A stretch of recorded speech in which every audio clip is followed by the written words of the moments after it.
Kulwakuna oluwedde twali ne mwana mwala Amanda Nsalasatta nga kati wa myaka 25 alina ekintu kye yakola n'akyejjusa oluvannyuma bwe yali ow'emyaka 18 yagwa mu mukwano ne gumuziba amaaso ne gusooka gumujja ku kkubo ettuufu lye yali akutte n'asooka awabamu naye yagenda okwejjuukiriza ndooza nga kyakoze akiraba tekiriiyo n'akyusa ekirowoozo era n'akomawo ku kkubo omuzungu kyayita back to track. Story teyaggwayo bulungi era abasinga obungi mwemulugunya nti story teyaggwayo bulungi mu butuufu story mpanvu kubanga omuntu watwalira ebbanga okola byakoze byonna tetusobola ginyumya ne tugimalayo ate akadde tulina katono so tuba tulondamu ebitonotono bye tulaba nti nno bijjayo amakulu g'omulamwa. Olwaleero Amanda agenda tubuulira kye twayise part B of her story. Tugenda kumanya ddala yazuukuka ddi ki ekyamuzuukusa n'agamba nti maybe I made a mistake kanzire ku luguudo ate obulamu twagala okulaba abusanze atya oluvannyuma lw'okuva mu bulamu buli bwe yali yeetaddemu ku myaka emimpi ennyo. Amanda yatuuse dda mu studio ate era tulina ne Councillor Hilda Bahati era nja kusaba bababuuzeeko. Amanda buuza kuba tulaba. Mwazize mutya mwenna abatulaba tusanyusa okubeera ku TV obabulira ekitundu ekyokubiri ku bulamu bwange. Okay, Hilda. Okay, batulaba mbalamusizza. Mwebale nnyo kubanga mwekumiddeko NTV mwasuze mutya ebibuuzo bye mubuuza ne complaints byonna biri valid by the way kubanga buli omu alina engeri gy'awuliramu nti wano temwakonyewo bulungi wano temwayogeddeyo bulungi so kansuubira abalindiridde ekitundu ekyokubiri bagenda kukifunamu and then we learn something out of it n'abantu abayita mu mbeera ze zimu kubanga last time twalaba nti waliwo abantu nga bali in the exact spot obanga yakiyitamu ng'akaddiye naye nga wali mu mbeera nga yeemu ate nga nawe toyagala baana bo babiri nga bagiyitiramu. N'abazadde bangi nnyo abancontactinze through the week ne bangamba nze nina abaana basatu bonna bawala abali ku campus bakayingira campus banange era last week I've seen a lot of teenagers 18 19 and then crossing to 20. Most of the parents were in panic. They were like, you know what, sagala mwana wange akole kusalawo kubi, sagala mwana wange akole choices mbi bwatuuka kaseera ako nga alina okusalawo at least alondewo ekintu ekigenda omugasa mu future ye kubanga tetugenda kubaawo ate kyabikudde amaaso most of the parents okumanya nti they are not immortal, tebagenda kubeerawo forever. That means that omwana ono ajja kubeera nga ali yekka some point ate tatambula naye buli lunaku omwana ono akula n'atuuka okubanga akola okusalawo okukwe. So the best thing is to invest in your child okumulaga nti there is a better choice, you can do something better. Even when you're presented with options ng'olaba waliwo ekkubo eryamangu waliwo always a better option and a better choice to make. So parents, thank you so much. Okay. Okubajjukizaako katono omuzungu kyayita recap. Amanda yali 1918 time y'okujoininga campus yali agala okubeera lawyer era nga ye course gye yali agenderedde Makerere. However n'afuna omuntu eyamujja ku mulamwa yamuteekerawo obulamu obulungi ebyokusoma Amanda ne bisooka abize ebbali n'ayingira mu mukwano agenda okuzuukuka nga ndowooza wayise akabanga era we twakomekereza nga tulaba atandise nkiyite kwejjusa kiki yakola and it's not kwejjusa naye omanyi okubanga weesitadde n'ogamba nti ne bimukanga byasooka ne bimukanga nga tanaba kwejjusa byasooka ne bimukanga because then that is where the take off comes on. Amanda, abantu baagala kumanya ddala exactly kyekyakukanga because bw'ojjukira nti nalina okusoma you could still go back to school naye ng'era okyaliwa mu relationship kiki ddala ekyakugambisa nti mbivuddeko like bye no ebya relationship. Okusinga nandyagadde nnyo for people understanding the process other than the result kubanga at the end of the day oba olina okutekenga people through the situation so that tebaddamu kukola nsobi maybe nawe gye wakola. So bwe batuzeeyo emabega na commandos ambagambye the time when nali mbeera at the apartment at the same time ng'ajja then n'atajja n'atakola ki.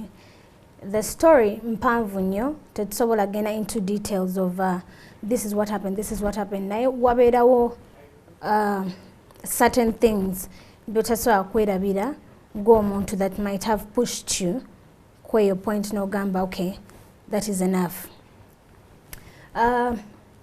I think during the time kubeera ku apartment is when I found out that I was pregnant. So when nakitegeera he was excited ng'ayagala omwana and all those things. So then during the process of okubeera pregnant he was supportive, yalingawo nga he's a good person.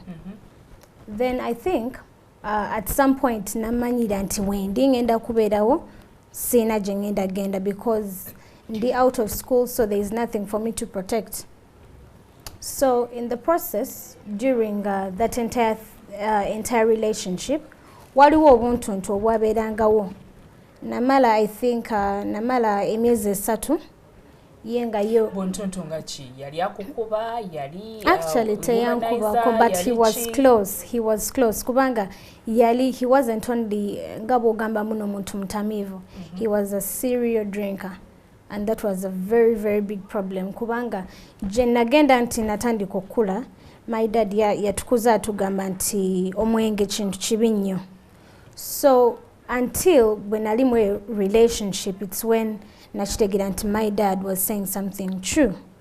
So or realizing identity serial drinker because even after a week osobola okumanya omuntu ono nti munywi mulungi. Actually it was his friends kuba nina we natuuka the fact that twalinga tupatinga together nina we natuuka nedaba nga mbikoye nga it's like a Monday to Sunday kind of routine nga mwina okuchakala from Monday, Tuesday, Wednesday paka wiki wegwako.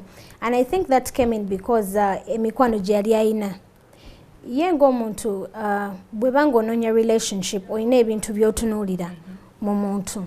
So at that point of bwe nalinga ndi very happy ampadde this ampadde that nali sibitunuulira nnyo mbu mbitwalira obudde or maybe ngambe okay he's nice like this, he's nice like this. At that point nali ntunuulira what he's able to give to me kuba I think oba nali muto nali endowooza yange yali yakito.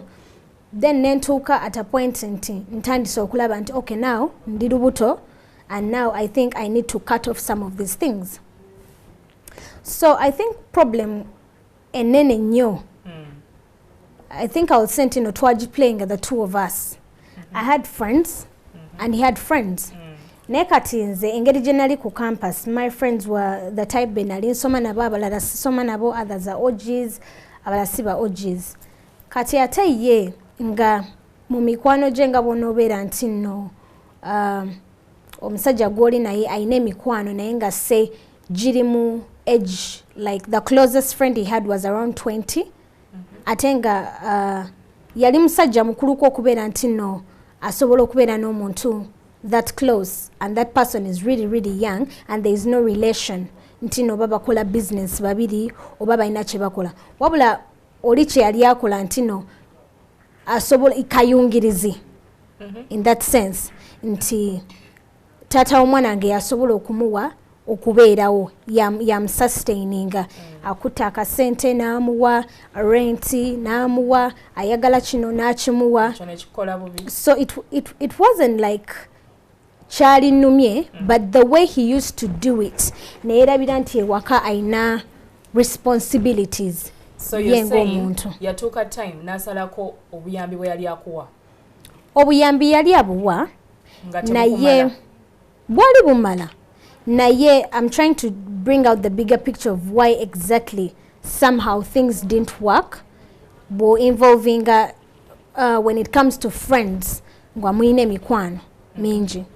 So yaina mukwano gwe yalinga asinga okutambula naye to a point nti oluusi bagendanga out namugamba he could spend like something like 2 million in a night naye nga abantu bonna bamwetolodde yabanwesa kati weziggwawo nga wea omuvubuka oyo ATM gamugamba genda okole ki ojeyo sente. Did you ever talk to him about that? Oh yes, I did. And he never changed? He did not, because it was like I was competing for attention from his friends and myself and the baby back home. So ekyasinga ng'okunnuma nti bamutolangako sente ku account ye. So kati wajje waka nga ngamba Amanda, did you use my ATM? Wajjeko sente? Ate nga ekiro yabadde ne banne ne bajjako ki?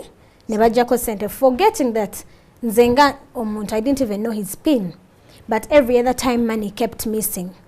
Ate nga bw'omubuuza nti sente wazikozeemu ki? Akugamba gundi yansabye renti, gundi yansabye sente za kino, gundi yansabye sente za kino, nga y'omugamba bano bo tebasobola kunoonya mirimu. So he kept surrounding himself with people who looked at him as their provider. Nga tebakola. Naye nga the only thing that connected them was the fact that nti tusobola okugenda n'omugagga n'agula ne munwa. So ekyo ne kikutama n'ogamba enough ne is enough. Chintama, because they did not, all of the entire group ye yali abasinga obukulu ate nga bonna tebakola. They just surround themselves with him and none of them had children. So it was more like sinza kubeera hatima bwemba nina omwana osobola ki understanding bwenkugamba I want to go home ndaba omwana kuba olina omwana. Naye I cannot tell someone atayina mwana ne mugamba you know what, I need to go and attend to my child. Nach understanding ng'omuntu akola ki ayina omwana. Those are two different things. So ebyo byakutuuka n'ogamba yeah, it was one of those things where it was his friends all the time nga ayinza okukomawo ewaka say sawa 2 ez'okumakya. Ez'okumakya to the extent that even the neighbors, waliwo omukyala yali mukulu nga musiraamu n'atuuka olumu n'akonkona ne mugulirawo najja n'agamba naye gwe tolaba nti oli mwana muto nnyo okubeera nti olina okutandika okugulira omusajja ku ssaawa ezo. By that time I was going through the process of pain. I was waiting for someone who never came home. I was pregnant. He never appeared. Bwebanga akomyewo ayinza okujja ssaawa 2 or maybe nga talina na saati nga he's so drunk. Na parking maybe emmotoka mu luggya, and then the neighbors would come and say banaye muzukuse ku musajja wa wajja akole ki ajje emmotoka. In other words, it was embarrassing. It was very embarrassing for me because outside, before actually when nga nakaja kweza apartments, I think people looked at me like ono muwala muto and she's ABCD. So I think during the process when aberera kweza nyumba, they got to look at me and they said ono mwana muto na ye omusajja olusa akomawo olusta akomawo and blah blah blah. Then I had to make a friend yali muwala nga ina abana 2.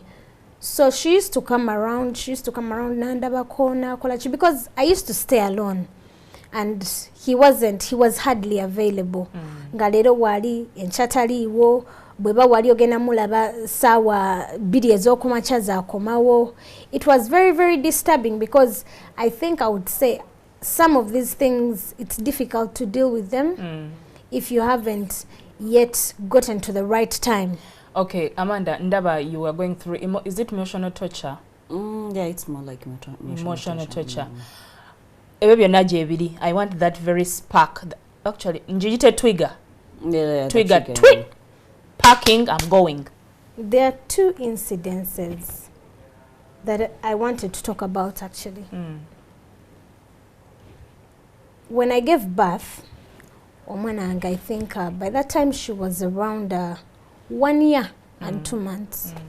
So yakomawo I think zali sawa 2 ez'okumakya nga he's so drunk, but yali animbye mbu nagenda kudda sawa 4 nangamba you know what, cook me this, cook me that. He had specific foods zabayagala. Nagamba, I actually used to watch Cook Chan. I had a cookbook where I always wanted to do something special for him, to make him feel special. So nemukubira nemugamba, what should I cook for you? Nangamba, I want this, I want this, I want that. So I cooked nangamba nzija sawa 4. So I waited for him. Eventually his phones were off.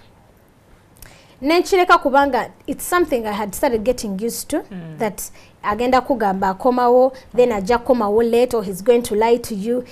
There's a point when I took and I was used to pain and had to suck it in, because I used to lock myself in the room and cry, and no one knew what I was going through. So this one moment where komawo nali nsuze n'omwana ga omwana ali fine nga there's nothing wrong.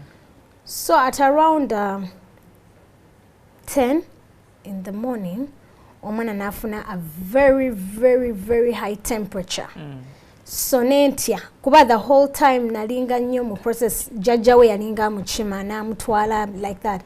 So nentya nnyo. Ne mugamba ate motoka yange nali njirese wa my mom ate yenga ina manual. Ne mugamba, wake up, we need to take this girl to hospital. Ngali so hot ngatandise n'okusesema. Nagamba, no, she'll be fine. She's our daughter. God will protect her. She'll be fine. Nemuga, this girl is so hot.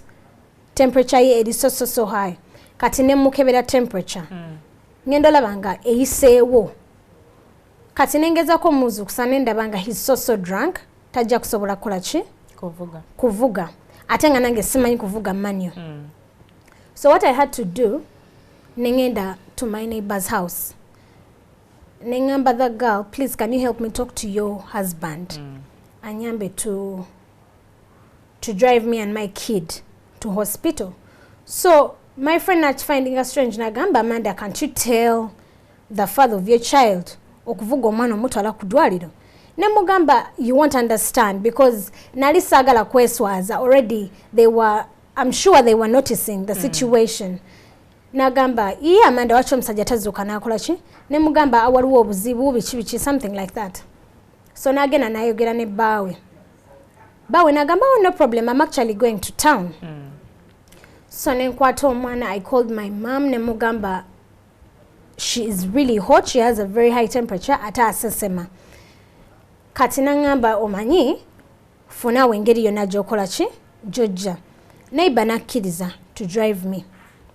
Ne tugenda, and then I called my sister and her husband. Yes.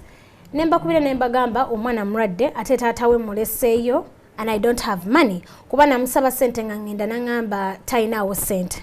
Kuba definitely I think the whole process of drinking yali era azikoze ki azimalidde mwenge. So when he sobered up, yajja mu ddwaliro teyajja? He didn't come. Teyasasula hospital bills? No, it's actually my sister's husband. Eyasasula. So I went back home era nemusanga ngera achebasa. Nemugamba the whole time. In fact, when ali mu ddwaliro, 2 of my friends came. Everyone gambuza, tata w'omwana aliwa. And I kept lying because nali sagala kuswala. Already nali mputinze up this face of we are fine, we are very okay.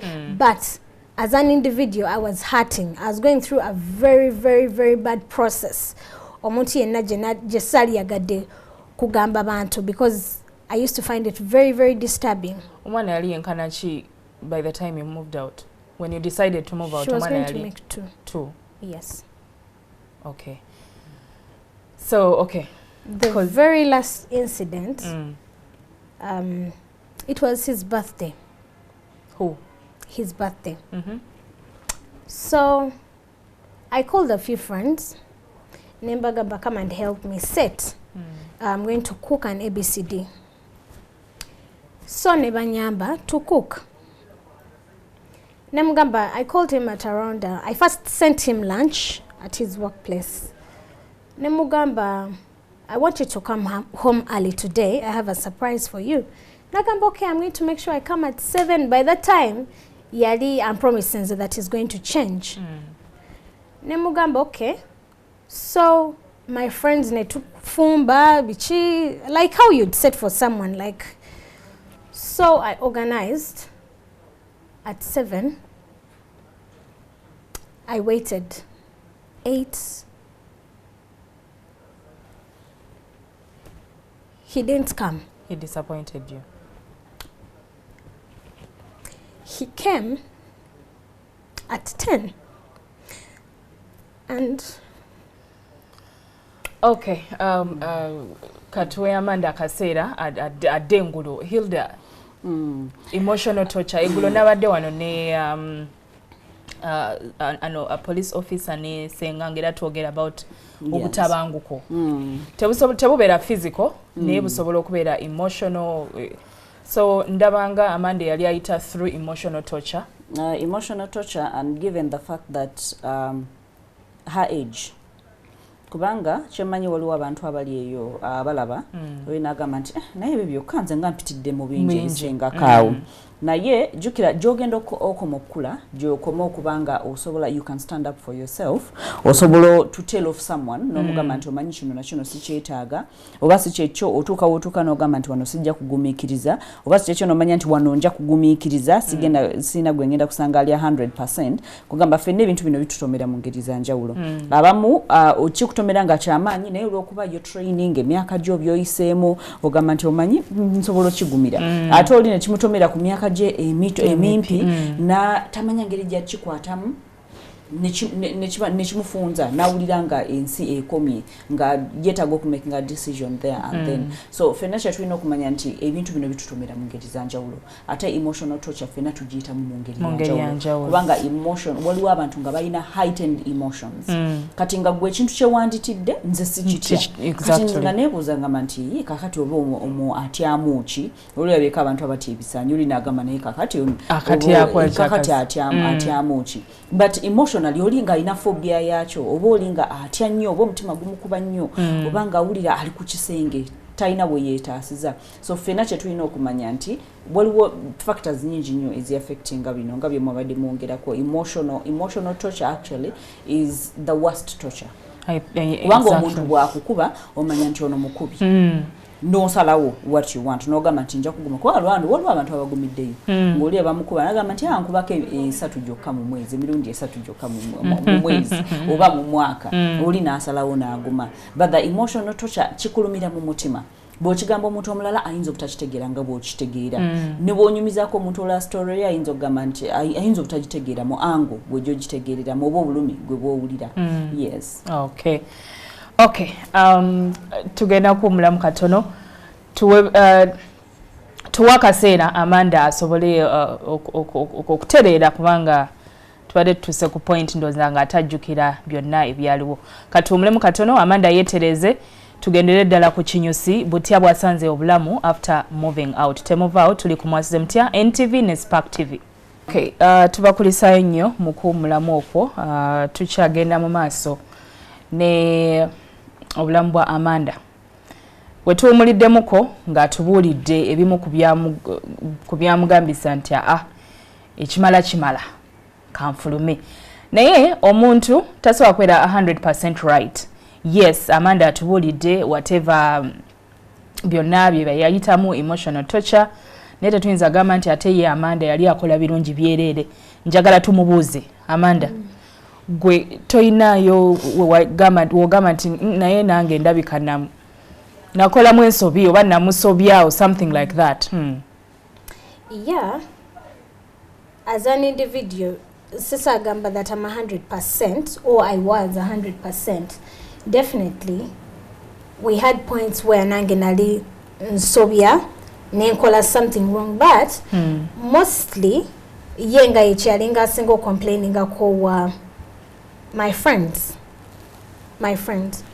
because by that time nali sina nti muntu mukulu asobola kungamba you know Amanda this is the right thing for you to do or maybe try to talk to him or figure it out something like that. However nga Hilda bwagambye is that we cannot compare situations. No gamba me have been through worse, me have been through this.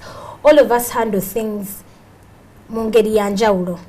However I should say that emikono gye nali nina I think got me to that place kuba as we tend to grow abawala we tend to get involved in very many unnecessary friendships talina nti oba kina kyekikuyamba something ye ng'omuntu yalinga atena nnyo okupointing out n'agamba naye kati Amanda okay yes you're complaining about my friends but I mean look at your kinds of friends they're like this, they're like that. And yes, there are those things byenalinga ndaba. Ate nayongereza nnyo nga abeera pinpointing out n'agamba naye kati golowooza mikwano gyabo bakwagaliza. Bawala bakusingako obukulu ate n'ekirala you're better than them. And it got to a point where I think I had a point where I was beginning to listen to my friends nga babeerangawo ebiseera ebisinga obanga ayinza okunsanga somewhere and he will probably ask me obanga tetwogera oba nvudde ewaka ne mugamba you know I'm going to leave from kangendeke wa mamange nga ayinza okunsanga oba awantu nansika enviiri and he will try to violate me. So my friends got to a point of nga tebamwagala. He was very very insecure nga ali so jealous nti ayinza n'okwagala okuba my friends. But at the same time there are two kinds of people. Bwena jewa Hilda ne mugamba ekizibu ekyo ayinza okungamba you know Amanda, this is how you need to handle it. But there are some people that we meet along our paths obanga emikwano ajja kugamba yo mwagaza ki watch tomovira without maybe realizing the consequences that might come with it. So mikwano jo waliwo abali negative about the relationship. Not because probably bali balabye nti guy mukulu oli muto. He wasn't teyali mukulu na nnyo. He wasn't. He was the perfect age for you. Yes, we were he was 7. Yeah, by the time I think I gave a baby, I was approaching 20. Yes, so he was 7 years older than me. Older than you. Yes. So I think most of the friends I had were not telling me to leave because they were hurting for me. There were those few who were really at a point of nga sobola okubulira ekintu ate nga nawe olaba akijje ku ntobo y'omutima gwe and it's real. And then there were those who wanted to push me out because they wanted to see me get out. They didn't want to see me drive anymore. They didn't want to see me have that good life. Like I said in the beginning, Nenga Bantino, there is a part of him that was nice. To me, I felt like I never into yengo muntu engeri jakula. There are things that because he also had a background of where he was raised and his father had lots of wives and they were born in a very very polygamous family. So it affected him in wanting to build a family of his own. Okay, Amanda, at 20 wali omanyi amaka bwe gatambula ensonga z'amaka n'okubeera omwana rather n'okubeera n'omwana wali omanyi what is really involved? I should say nti omuntu bweba tuse 18 abeera muntu mukulu, but tayinza kubeera, the mindset is what determines how much of an older person you are to reason things out. But I think ebintu gye byakoma okubanga bibaawo ne binyigiriza, it got me in a place where I had to understand that I'm in a relationship where it is like a real commitment and we are staying together. So nentuka at a point in naina I had to grow up and pick up exactly what I'm supposed to do as a woman when you're staying with a man. So I shouldn't say no. I would say that I think I knew what to do. I think I really knew what to do. Like and I'm 100% more space because bintu byanjawulo bwe mba muli babiri yo parting temunafuna mwana temukola ki tosuubira nti bwe mulwawo tosuubira nti ate that life is going to continue. That's true. So we are seeing wanyigirizibwa ng'ogamba you are seeking as in fighting for attention bichebyo wali osigadde mu loku y'obuto buli nti he will always be around me those things. What I wanted is, in a relationship, I believe there are ups and downs. And trust me, I knew because I was there for 4 years and I was very, very patient. So what I knew, I expected that at some point he might hurt me. Nzenga Amanda nina ebintu bitono nnyo. Were you patient because of his money? Were you patient because you were in love? Actually, what is very funny is that initially when I met this man, there was even nothing about him showing me that he has a lot of money. You just fell in love with him? I loved him because he was nice. And he didn't show me in the beginning. Mwayo week teyandaga nakundaga, the first week teyandaga mbwa inanyo sent. It was just like a normal kind of person. like a normal person would say, hey, hatima kwata emitwalo 10 or something. I did not expect that it would get to a point of quarter million satu. That's not what I saw. So when it happened, we were already in a relationship, something like that, trying to build a relationship, because I made sure we are friends first, but then we rushed into a relationship without having to understand what kind of person he is, or him understanding my interests. Okay, katulabe kubulamu ng'ovudde. Oyina kyoyaga? No. I just want to pick up after ngamaze wrapping up everything. Katutunulire ku bulamu ng'omaze okuvaayo. Wagenda okuva, okay, relationship ogiggalawo ng'omwana ali how old? She was making 2 the next month. Yeah. Okay. After you left, byatambula bitya? After I left, bwakwanguyira. Did you ever sit down ogamba banango bate singa nasigaddeyo? No. I should say it, before I left, I was tired of the relationship. 3 months before I left. Nali, tired because I was so tired. I was battling with emotions because there were moments of staying in the house alone. Omayingabo no webaka no gamba, let me stay up, or maybe you watch a movie to buy time, or abenga maybe oba engombe evuga, then maybe he has come back, or like, you know, when you have a family, you expect, there are those moments, you don't expect him okuberanga agenda bera waka 24/7, or he doesn't have to party with his friends. We came to an agreement where, auntie, yes, he can party, but please have time for us to come home, because as a family, I believed in wake up in the morning, ne setting a table yabantu basatu, him, me, and the daughter we had. But then it was just me and my daughter, because he's in bed sleeping, or he's probably not back, or there were so many things that happened in the relationship. So mukuvayo, I remember twagende waka nengamba my mom about it, because yali actually realizing nti there's something wrong yengo muzadde. So I had lost too much weight. Nalinde mutono nyonyo ngantya n'okubeera mu bantu. Nyo kubanga there's a time when atambulanga, so my friends called me nagamba Amanda ng'okoze nnyo. So from that day nendekera okujja mu bantu ngantya, because people expected, there is a certain kind of expectation you give out to people bobera in a certain kind of life. They don't expect you to break down, they don't expect you to hurt. So when navayo, I remember yagezako to the relationship to come back, like 4 months nga jewa mami nagenda ke wa daddy mu baganda bange, naye nga bwenkugambye nali emyezi 3 nali nchikoye nga I don't want the relationship anymore, because I knew there was nothing that was going to change. It was just the usual, ngenda kuchuka, give me a chance. So when navayo, I expected him taking care of his responsibilities as a dad. But that's not what I got. So in the process of, after the 4 months, ngalaba ngani dedala, yali achima sina mulimu, I cannot handle the kind of lifestyle I had. So yengo muntu nataga maboba ine chintu chona chagendo kumpa, or the kid. To my understanding, I think he was trying to frustrate me so that nkwate ebintu nzeke nyini nzireyo. Na ye, I was very determined because I was tired.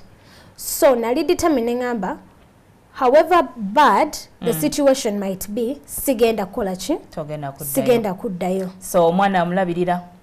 So no, he did not, even actually. Even right now? Up to today. Ochikola otyo ino mulimu? What did you do to... I first of all, I wanted to get a job. That's the first thing I wanted to know. But to get a job, ngate tosomye. Exactly. Basing on your senior 6 alone. Yes. Okay. I wanted to find something to do, like anything that could give me money.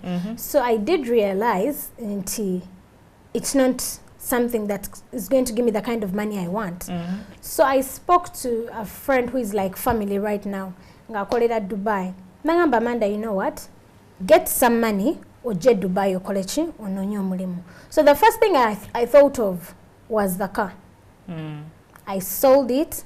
I sold my bags, my clothes, my shoes, because I had to raise money. Okulaba anti I am able to go to Dubai and work.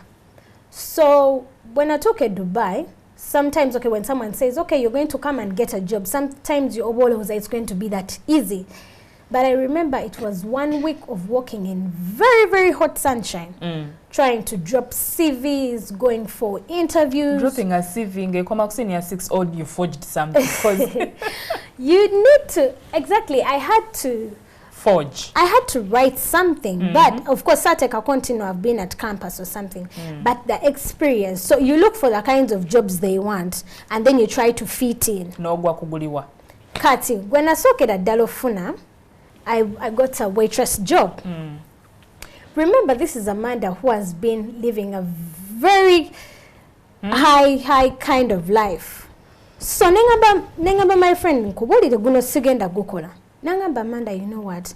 You need to stop lekera closer ngomwana omuto. Right now, you have a kid. To look after. You need to look after your kid. It doesn't matter who is going to say this. It doesn't matter who is going to laugh at the situation. You need to work. No kid is a no It collar. was so hard. I could not believe Ntingenda Kolachi, I'm going to be a waitress in a certain restaurant. Ngabakusasula meka. Yeah, it was 1.2. Take home obanga take home is kuliko ne rent. No ngamba take home is ngaba JK misolo na bichi nango osigaza 1.2. So ku 1.2 ezo, life in Dubai is very expensive. I think the cheapest place you can sleep is 400, but 400,000 is a Uganda. That's the cheapest, and that is when actually people are sleeping on decars. So what happened was, omulimu gwenali nfunye nga guli mu kifo kye bayita Jumeirah. Okay, all those details to save time. E Dubai wamalayo banga ki? 1.5 years. Ng'okyakola bwa waitress. Wafuna emirimu emirala. Nabuvaako nenfuna omulala nga gumpa 3.8. What job was that? I was a hostess. In an airplane? No, for a golf course company. Okay. Yes. So after collecting how much money nokomao? Yes, nenkomao. Nokola ki wano? Nezija, I came with lots of shoes, kids' shoes. So I sold them around to people. Yeah, I managed to pay my kids' fees, even up to today. I still manage, which is very, very something I'm thankful to God for. Yes. So however, right now, okola chi for a living? I still sell baby shoes because Zagwao, then that friend of mine, Pereza, depending on how much I am able to give to her. Okay.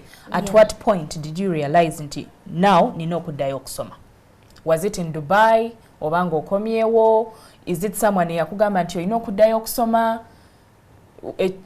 During the healing process. When I come out,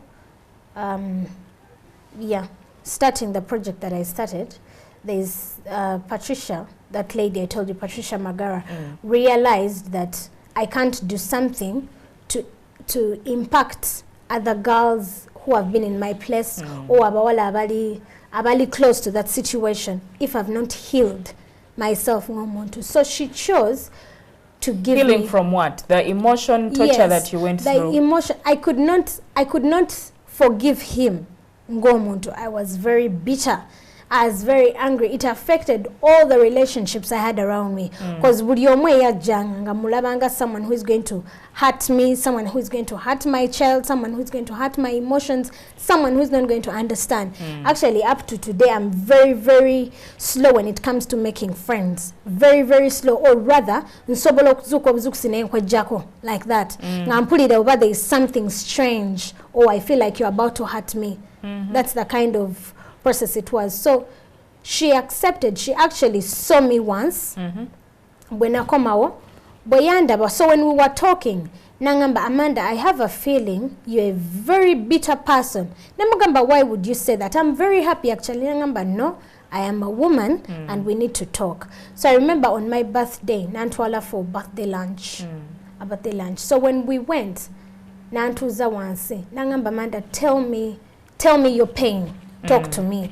So I cried and cried and cried and cried until Nangamba Amanda, you know what, you need to heal, tell me your pains. Now you're gonna nanga. I think it took something like a constant 1 week of me to be able to something like that.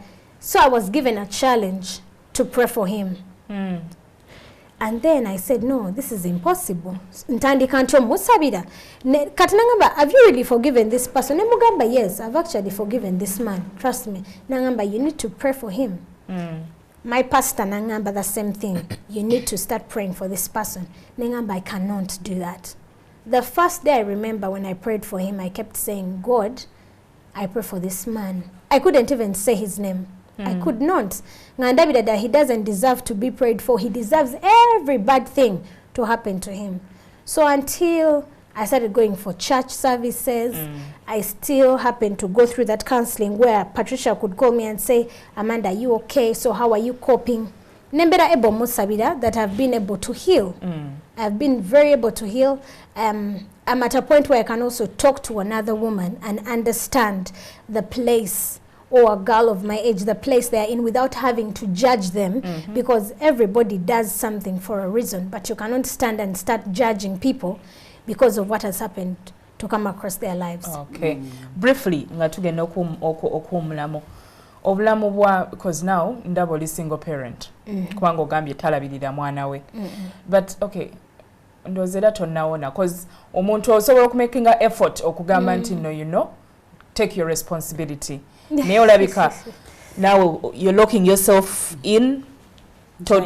Exactly, you're trying to does it make effort or garment at least kalabo mwana or kajidechi or I think as a person, because he tried at one point. I got to know from my sister's husband that he tried to talk to him, but my sister's husband kept telling him, be a man.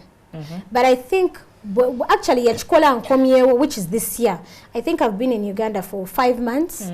Yachikola nkomyewo, because I think he's at a point of he's going through a walk of shame, because ainabe yali akakasiza nti ampa sente ezokulabirira omwana. So I think it's like a moment where he's walking through shame. It's been 4 years since nti tawa mwana we buyambe. So I think it is difficult for him as a human being okubera nti he can now say kangende ewaba mando, let me get in touch with the sisters, or let me do this to try and reach out for the child. But for you to say for me to stand up and say for him to take care of his responsibilities, Hatma, I believe everybody. Well, you're trying to play the independent lady. It's not that. I believe that someone muntu mukuru, he knows he has a child somewhere.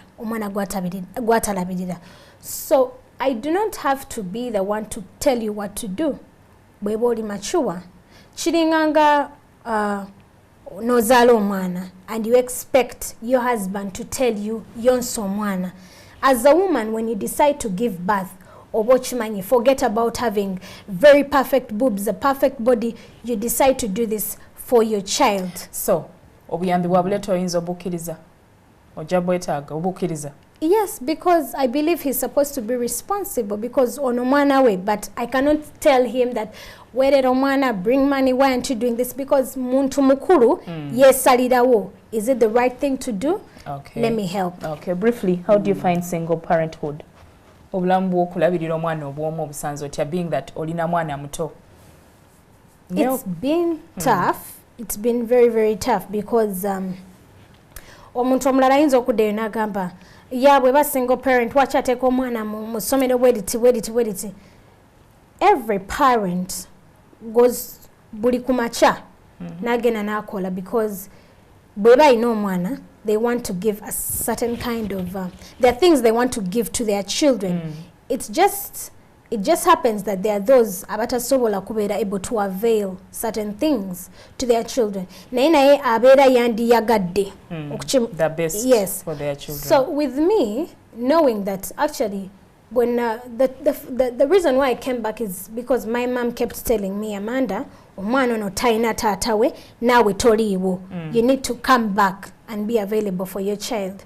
So the reason why I would even accept to be a waitress is because I wanted the best for your daughter. For my daughter.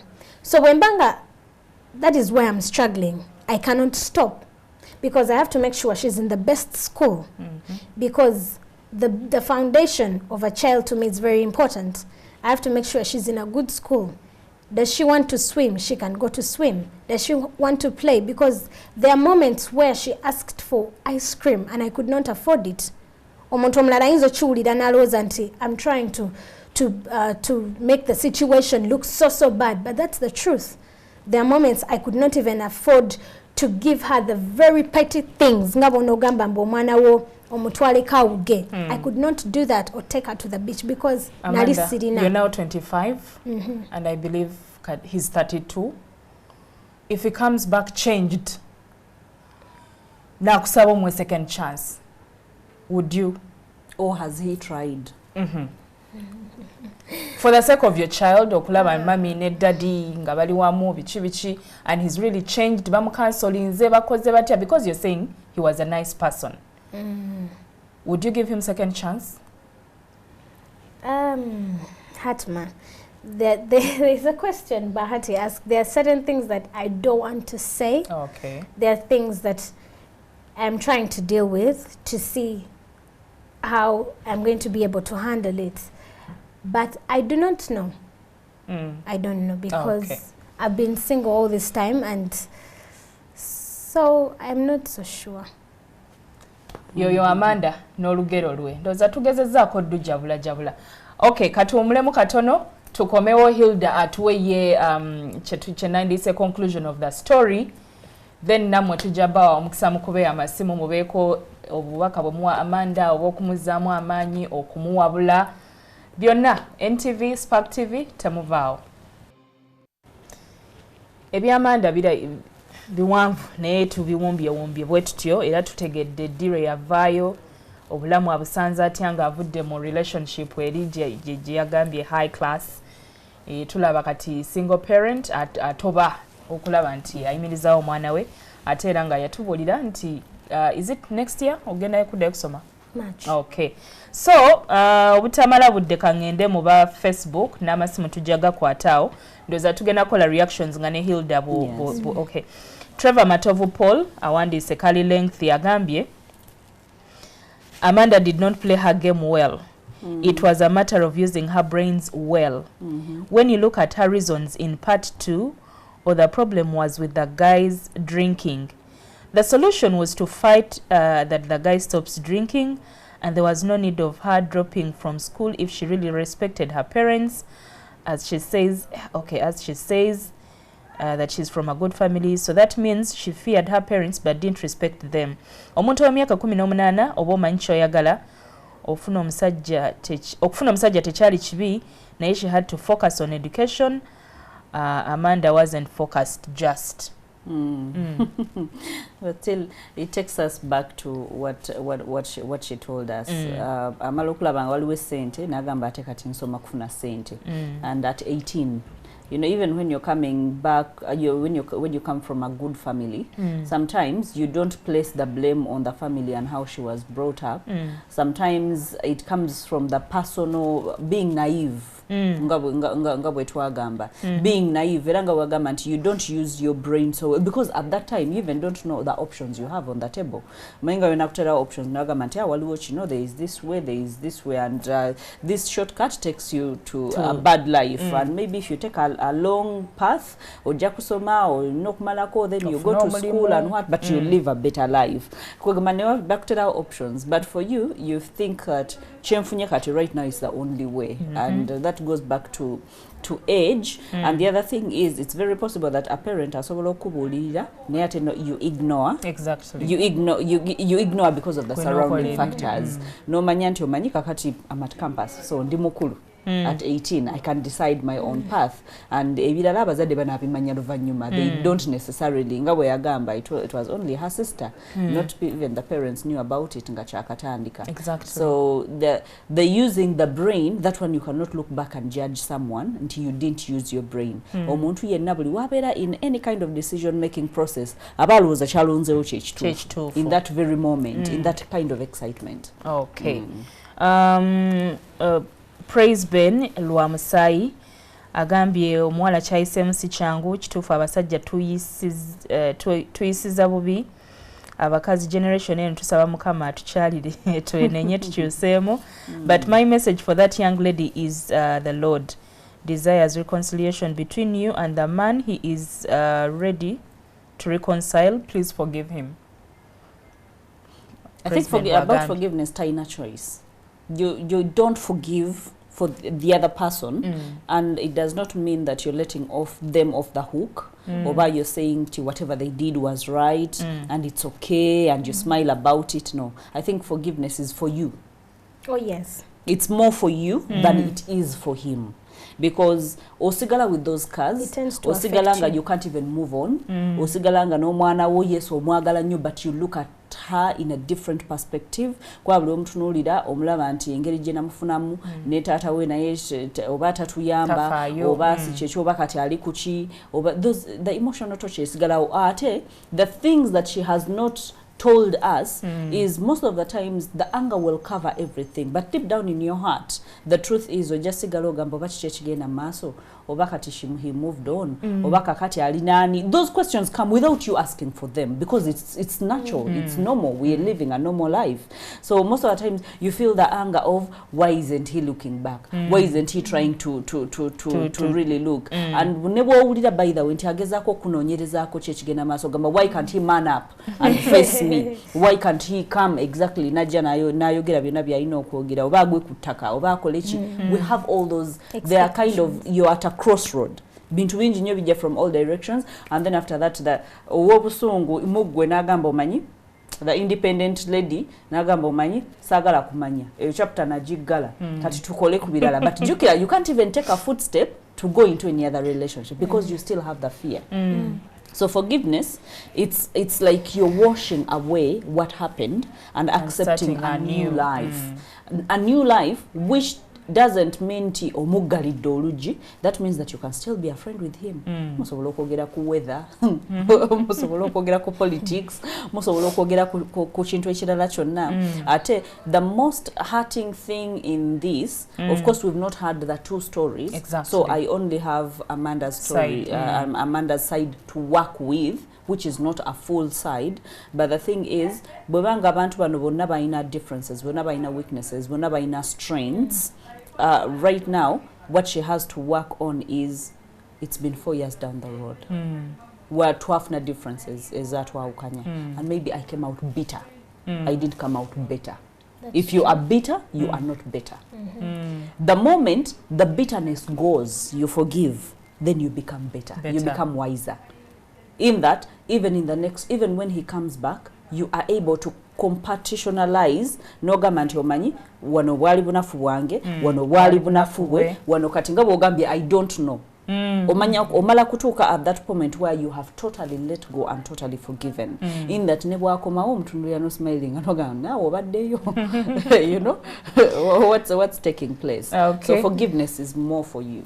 Ham Fauzu agambye, I have heard Amanda explain her side of the story, but we also need to hear the side of the guy, because the ladies at times you're also the problem in a home. Okay, Ham tuyinza obutafuna side ya mwami because selinga koti ya makana. Let me just say something, Asma. I wish people could understand that we are not here to say to try to say, oh, this person is bad, this person is good. That's why I emphasized and said that we both hurt each other in one way or the other. It just happened that Nzen agenda. So I want people to understand why exactly I'm sitting here. I'm sitting here because I'm speaking to someone who is going through what I went through, or someone who is trying to find a way to heal, because I believe as an individual I healed. So it's not all about the situation. I wish people could understand the process. Okay. Kawuki Gerard agambye nti ye akizudde nti kirabika omuwala ono yagatta mikwano gye n'obufumbo kiyungu munnange.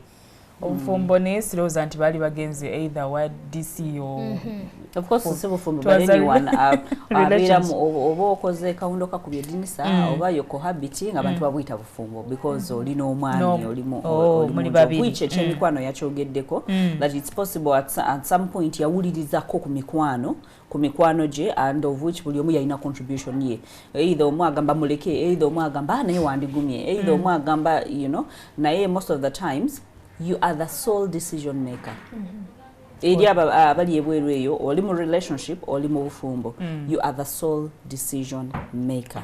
Abalala bonna basobola contributinga batogenda kugalawo matu nti tebagenda kwogera ojja kubeera n'emikwano era oli ajja kulaba oli nga alina kyakoze akugambe nga bwe tugambye emotional torture fena tugitegera wanjawulo kati oli ayinza okulaba ng'oli mutamivu oli najja nakugamba nisho nawe nzikula ne tata wange nga mutamivu nga twakula nga twabeerawo nakugamba guma kati ekitegeeza ye gwali n'okubanga oli mu mbeera you have to be in total control nsonga lwaki ngamba obufumbo si bw'abaana bato relationships za abaana bato oteekwa okubanga okuze ngosobola okutuuka mu kifo ekyokubanga opima ogeraageranya onangambye eki n'omwami naye ng'akugambye olabeka abantu omwami namugamba ye bw'oba okoye lwaki tomviira n'ogenda singa bangi nnyo tebali mu bufumbo right now naye oli awenga option n'agamba nti omanyi ono mumanyi kali busungu esaawe nakyogera naye ngera agenda kunkwata amaskati nga ngamba nti omanyi komawo kati gwe n'omanyi omuntu onogamba nti amanyi kino sijja kukisalirawo mu busungu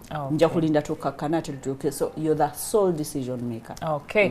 Kati ate katugendeko ku bannaffe abali ku ssimu nabo tulabe ki kye bateesa oba kye bagamba. Amanda director nsaba ku ssimu. Hello.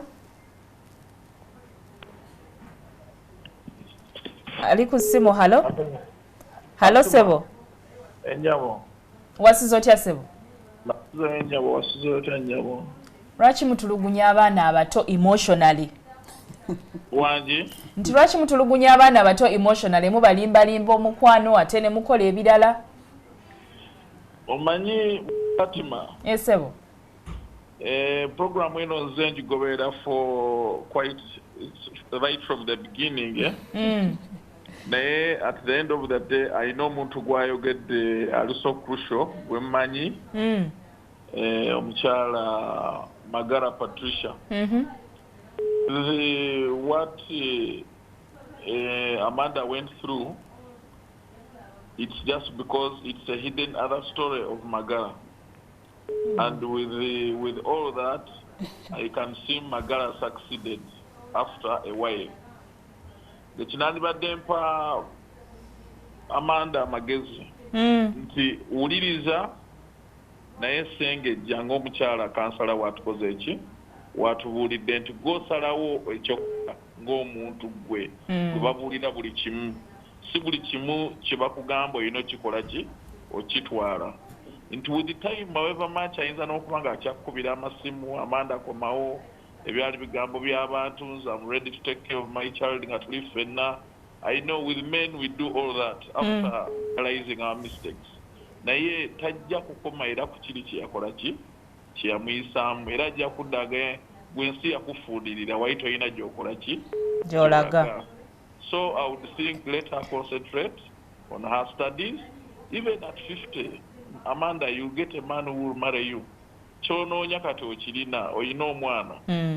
Concentrate on your studies.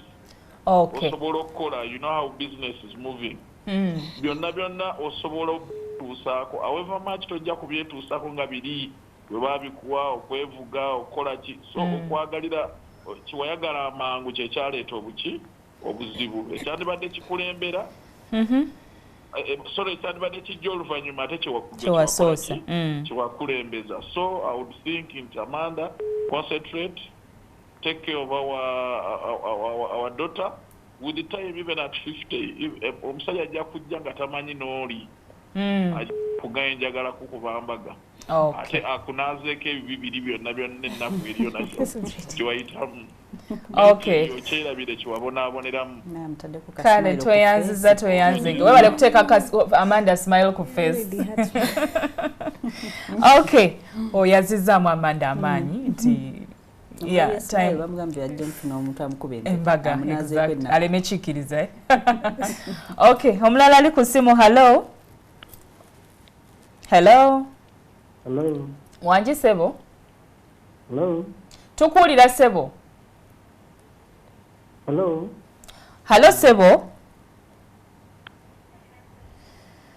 okay kanfuna omulala oyo ndooza tetuwulizigana hello wangi nyabo Mwasuze mutya? Twasuzeyo nyabo wasuze otya? Bulungi Hilda, I love you so much. Thank you. Then Amanda, I've heard your story actually from last week. Now yeah, I've been a single mother actually. I gave birth at 18 and right now my daughter is 7.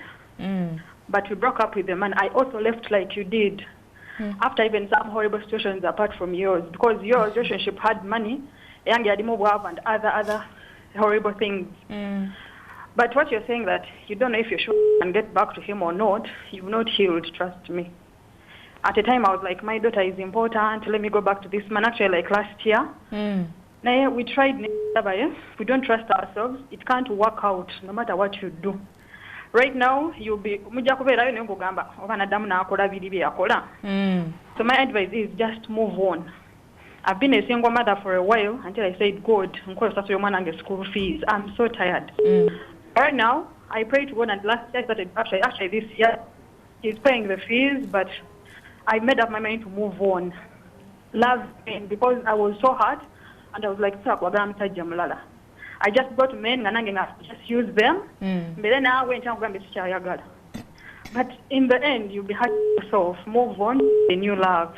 Okay. Relationship after 4 years, it can't.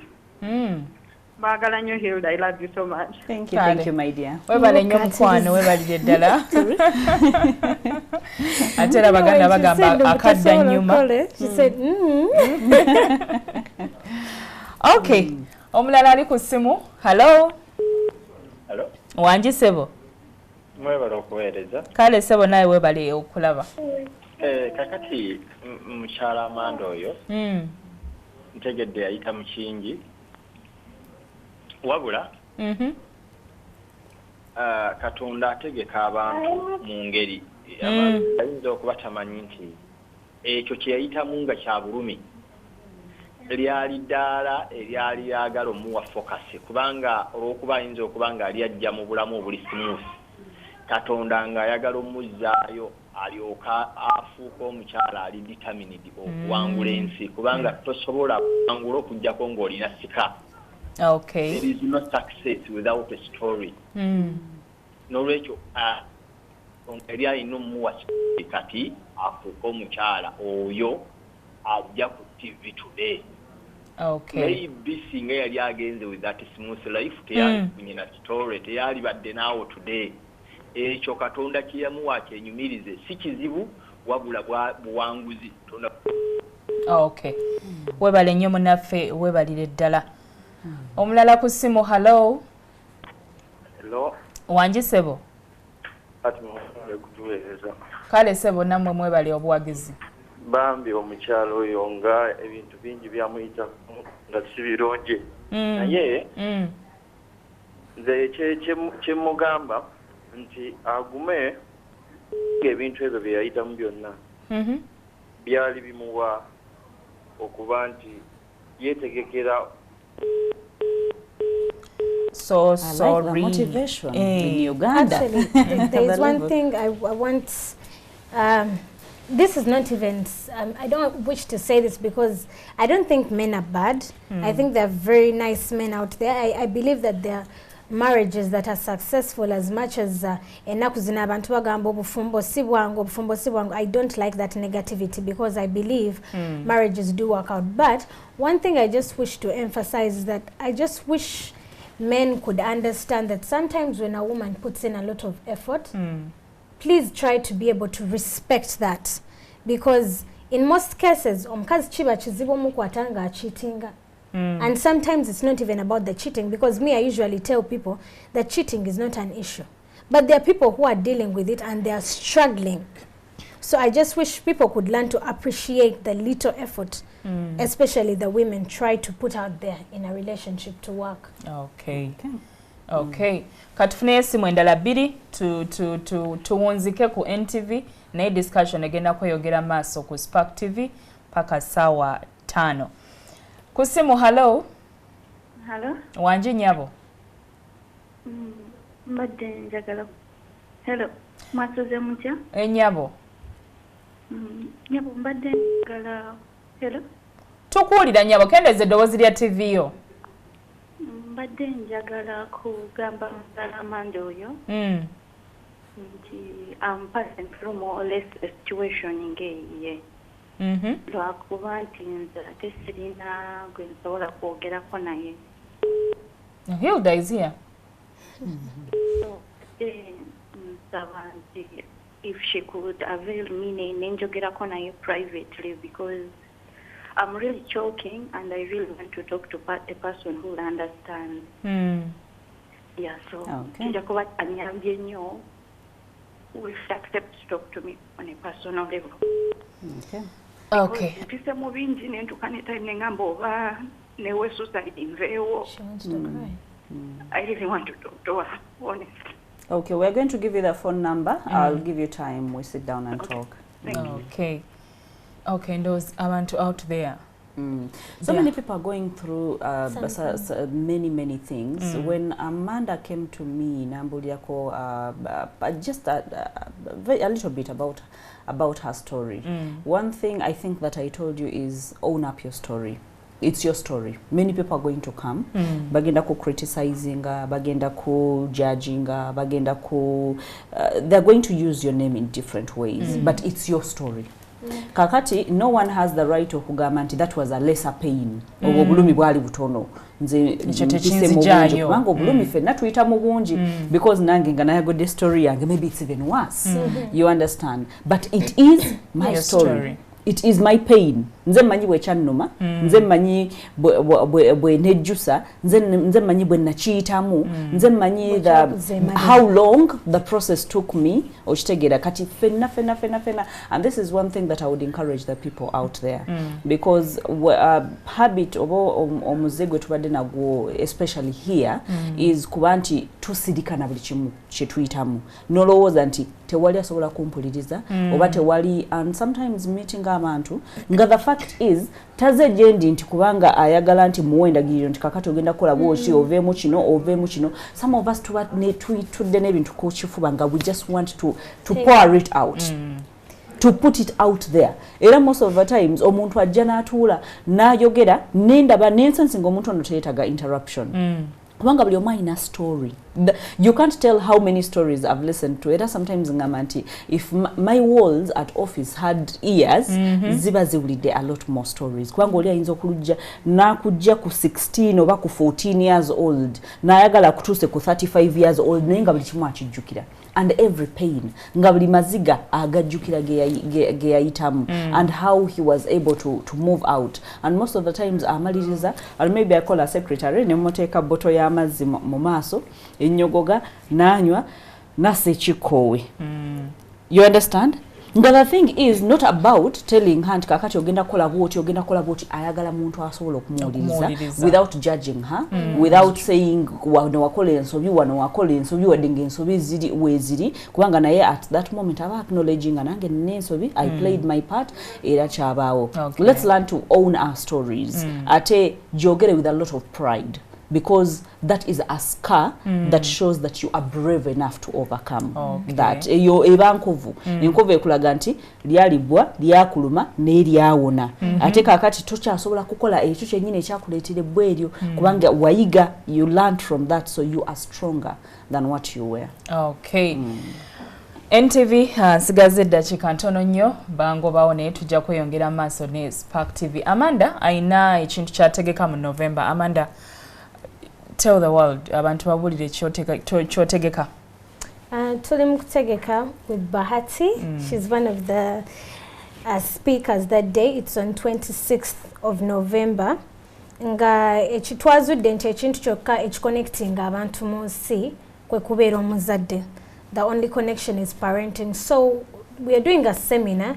It's themed how to pick up yourself. Nga tugenda bera n'abogezi kuliko mwami Migadde Habib and Ketura Kamugasa and Miss Bahati Hilda here. So please come. Buli omu ayina nti you have pain, you need to talk to someone. You're going to meet people like me, people who have maybe gotten worse situations. Naye nga they've been able to pick up themselves. Abantu bonna tubaaniriza bonna bajje. It's going to be a life-changing experience for everyone. Kati 50,000. Sawa meka. Saa mukaaga paka sawa. Okay. Wrap it up for NTV for tuongere maaso ne Spark TV. Yes, I feel bwaba wekintu kyonna njogedde ku many speaking engagements and many seminars, but one thing that never goes undone is ovaawo ng'olina ekintu ekiri tangible ky'osobola okubanga you apply in your life. These days sikyakkiriza nnyo ebintu ebitali applicable. Knowledge abantu gye bajja ku Facebook, ku internet, to Google, to what, I believe in real kind of life. Era bwe mba before we know the different churches, I go to mosques, I go to Seventh Days, I go to where it's real life stuff. Abantu bye bayisemu, because that is why sometimes omuntu asobola okugamba nti nakulidde ng'oyogera ku nsonga yange yekennyini. That means that there are so many, like there are more than 1,000 people that are going through the same thing, or more millions that are going through the same thing. So those that are going to come through, expect to listen to get to different situations abantu ze bayisemu.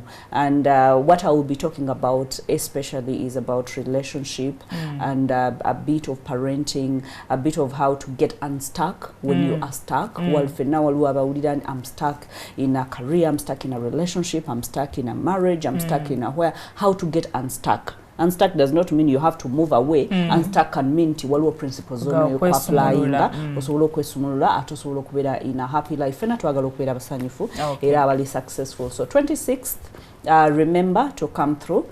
We support her story. We tell her story. I will be speaking totally about different things, not related to that, but it's going to be a good day.